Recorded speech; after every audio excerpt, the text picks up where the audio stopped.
نموذج رقم 2 من دعاة الفتن محمد ولد الددو الشنقيطي. وفي النهاية طلع منهج الرجل الددو صوفي، مشى لكبير الطواغيت على وجه الأرض. مين؟ أنياس ولا بنياس ذاك؟ تجاني. لما مات هلك، ربنا ريحنا منه الحمد لله.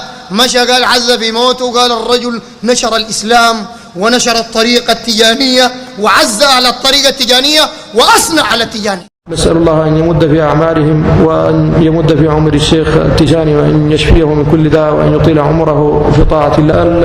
هذه الطريقة التجانية ومجددها في هذا العصر الشيخ إبراهيم رحمة الله عليه نشر الله بها هذا الدين، ولها أياد بيضاء على المسلمين في مشارق الأرض ومغاربها لا ينكرها ولا يتنكر لها إلا طلع صوفي مشى لي شيخه قال له ابزغ لي في يدي اختف، بزغ لي في يده تمسح بها. يقول